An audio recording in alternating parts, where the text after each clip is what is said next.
मेरे प्यारे देशवासियों, नवरात्रि के इस समय में हम शक्ति की उपासना करते हैं। हम नारी शक्ति का उत्सव मनाते हैं। बिजनेस से लेकर स्पोर्ट्स तक और एजुकेशन से लेकर साइंस तक, आप किसी भी क्षेत्र को लीजिए, देश की बेटियां हर जगह अपना परचम लहरा रही हैं। आज वे ऐसी चुनौतियों के भी पार कर रही हैं जिनकी कल्पना तक मुश्किल है। अगर मैं आपसे ये सवाल करूं, क्या आप समंदर में लगातार 8 महीने रह सकते हैं? क्या आप समंदर में पतवार वाली नाव यानी हवा के वेग से आगे बढ़ने वाली नाव से 50,000 किलोमीटर की यात्रा कर सकते हैं? और वो भी तब जब समंदर में मौसम कभी भी बिगड़ जाता है। ऐसा करने से पहले आप हजार बार सोचेंगे, लेकिन भारतीय नौसेना की दो बहादुर ऑफिसर्स ने नाविका सागर परिक्रमा के दौरान ऐसा कर दिखाया है। उन्होंने दिखाया है कि साहस और दृढ़ संकल्प होता क्या है। आज मैं मन की बात के श्रोताओं को इन दो जाबाज ऑफिसर से मिलवाना चाहता हूँ। एक है लेफ्टिनेंट कमांडर दिलना और दूसरी हैं लेफ्टिनेंट कमांडर रूपा। ये दोनों ऑफिसर्स हमारे साथ फोन लाइन पर जुड़ी हुई हैं। हेलो। Hello sir. नमस्कार जी। नमस्कार सर। तो मेरे साथ लेफ्टिनेंट कमांडर दिलना और लेफ्टिनेंट कमांडर रूपा दोनों हैं आप साथ में? जी सर, दोनों है। चलिए, आप दोनों को नमस्कारम और वणक्कम। वणक्कम सर। नमस्कारम सर। अच्छा, सबसे पहले तो देशवासी सुनना चाहते हैं आप दोनों के बारे में। आप जरा बताइए।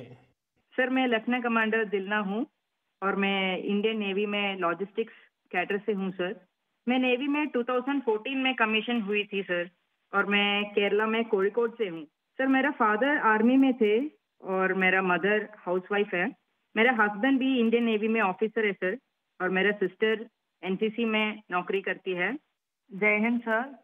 मैं लेफ्टिनेंट कमांडर रूपा हूँ और मैं navy 2017 naval armament inspection cadre में ज्वाइन किया है। और मेरे फादर तमिलनाडु से है और मेरे मदर पौंडीचेरी से है। मेरे फादर एयरफोर्स में थे सर।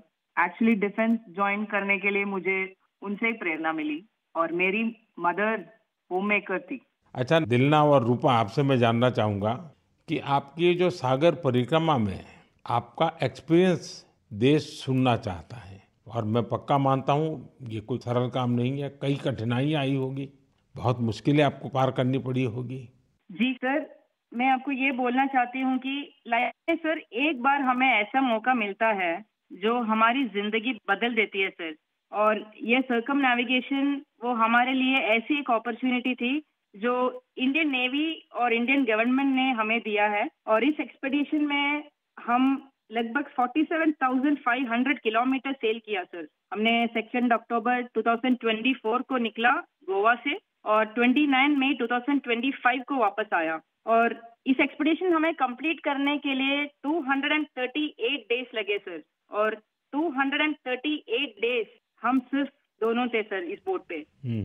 और सर, एक्सपेडिशन के लिए हमने 3 साल की तैयारी की, नेविगेशन से लेके कम्युनिकेशन, इमरजेंसी डिवाइसेस को कैसे ऑपरेट करना, डाइविंग कैसे करते हैं, और बोट में कुछ भी तरह की इमरजेंसी हो, जैसे मेडिकल इमरजेंसी से हो, कैसे मैनेज करना, ये सब के बारे में हमें इंडियन नेवी ने ट्रेनिंग दिया सर। और इस यात्रा में सबसे मेमोरेबल मोमेंट में बोलना चाहती हूँ सर कि हमने भारत की झंडा पॉइंट नीमो पर लहराया सर। सर, पॉइंट नीमो दुनिया की सबसे रिमोटेस्ट लोकेशन पे है सर। वहाँ से सबसे पास कोई इंसान है तो वो इंटरनेशनल स्पेस स्टेशन में है। और वहाँ पे एक सेल बोट में पहुंचने वाला पहला भारतीय और पहला एशियन और दुनिया के पहला इंसान हम बने सर। और ये हमारे लिए गर्व की बात है सर। वाह, बहुत बहुत बधाई आपको।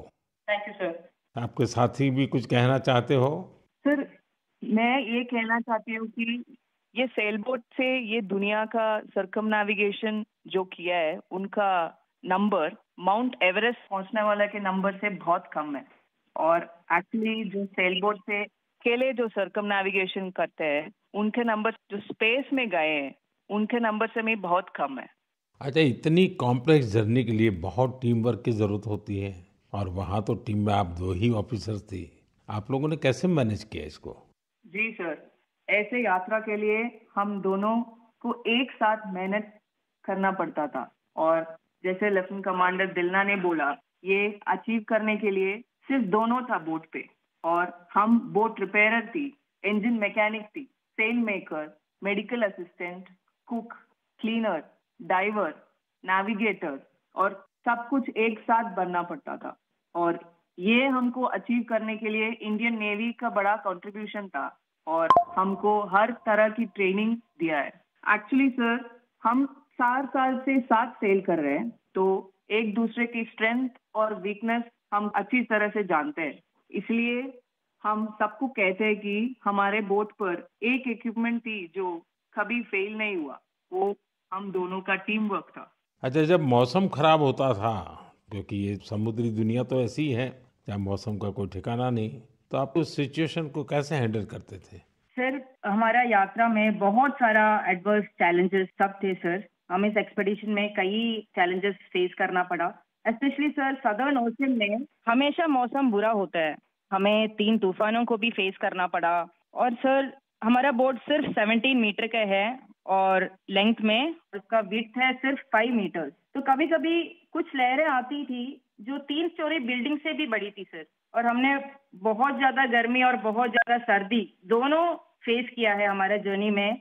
अंटार्कटिका में सर, जब हम सेल कर रहे थे, हमारा टेम्परेचर 1 डिग्री सेल्सियस और 90 किलोमीटर पर आवर का हवा दोनों एक साथ हमको सामना करना पड़ा था और हमने ठंड से बचने के लिए 6 to 7 लेयर कपड़े एक साथ पहनते थे और पूरा सदर्न ओशन हमने ऐसी 7 लेयर ऑफ क्लोथिंग से किया सर। एंड कभी कभी हम गैस स्टोव लेके हमारा हाथ को गर्म करते थे सर, और कभी ऐसे सिचुएशंस भी होते हैं जब हवा बिल्कुल नहीं होता है और हम सेल्स पूरा नीचे करके हम ड्रिफ्ट होते रहते हैं, और ऐसे वाले सिचुएशन में एक्चुअली सर हमारे पेशेंस टेस्ट होता है। लोगों को सुन करके भी बहुत हैरानी होगी कि हमारे देश की बेटियां ऐसा कष्ट उठा रही हैं। अच्छा, इस परिक्रमा के दौरान आप अलग-अलग देशों में रुकती भी रही। वहाँ क्या एक्सपीरियंस होता था? जब भारत की 2 बेटियों को लोग देखते होंगे तो उनके मन में बहुत सारी बातें रहती होगी। जी सर, हमको बहुत अच्छा एक्सपीरियंस मिला सर। हमने 8 महीनों में 4 जगह पे रुकी थी sir. Australia, New Zealand, port Stanley और साउथ अफ्रीका सर। हर जगह पे एवरेज कितना समय रुकना होता था? सर, हमने 14 डेज स्टे किया सर, एक जगह पे। एक जगह पे 14 डेज। Correct sir. और सर, हमने दुनिया के हर कोने में भारतीय को देखे सर, वो भी बहुत एक्टिव और बहुत कॉन्फिडेंस के साथ भारत का नाम रोशन कर रहे हैं, और हमको ऐसे लगा कि हमारा जो सक्सेस है सर, वो अपना भी सक्सेस समझते थे। एंड हर जगह पे हमें अलग अलग एक्सपीरियंस मिला। जैसे ऑस्ट्रेलिया में वेस्टर्न ऑस्ट्रेलियन पार्लियामेंट के स्पीकर ने हमें बुलाया, वो हमें बहुत मोटिवेट किया सर, और हमेशा ये ऐसे सब चीज होता है सर, हमें बहुत गर्व होता था। और जब न्यूजीलैंड में गए तब माओरी लोगों ने हमें स्वागत किया और हमारा भारतीय कल्चर के लिए बहुत रेस्पेक्ट दिखाया सर। एंड एक इम्पोर्टेंट चीज है सर, पोर्ट स्टैनली एक रिमोट आइलैंड है सर, वो साउथ अमेरिका के पास है। वहाँ पे टोटल पॉपुलेशन सिर्फ 3500 है सर, लेकिन वहाँ हमने एक मिनी इंडिया देखा एंड वहाँ पे 45 इंडियंस थे। उन्होंने हमें अपना समझा और हमें घर जैसा महसूस कराया सर। अच्छा, देश की उन बेटियों के लिए आप दोनों क्या मैसेज देना चाहेगी जो आपकी तरह ही कुछ अलग करना चाहती हैं? सर, मैं लेफ्टिनेंट कमांडर रूपा बोल रही हूँ अभी। मैं आपके माध्यम से मैं सबको ये कहना चाहती हूँ कि अगर कोई भी अपने दिल लगा के मेहनत किया तो इस दुनिया में कुछ भी इम्पॉसिबल नहीं है। आप कहाँ से हो, कहाँ पैदा हुआ है, वो कुछ मैटर नहीं करता। सर, ये हम दोनों का इच्छा है कि भारत की युवा और महिलाएं बड़े बड़े सपना देखें और फ्यूचर में और गर्ल्स और विमेन डिफेंस में, स्पोर्ट्स में, एडवेंचर में शामिल होकर देश का नाम रोशन करें। दिलना और रूपा, आपकी बातें सुनकर मुझे भी बहुत रोमांच अनुभव हो रहा है कि कितना बड़ा साहस आपने किया है। आप दोनों को मेरी तरफ से बहुत बहुत धन्यवाद। निश्चित तौर पर आपकी मेहनत, आपकी सफलता, आपकी अचीवमेंट देश के युवकों को, देश की युवतियों को बहुत प्रेरित करेगी। ऐसे ही तिरंगा लहराते रहिए। भविष्य के प्रयासों के लिए आपको मेरी ढेरों शुभकामनाएं। Thank you sir. बहुत बहुत धन्यवाद। वणक्कम, नमस्कारम। नमस्कार सर।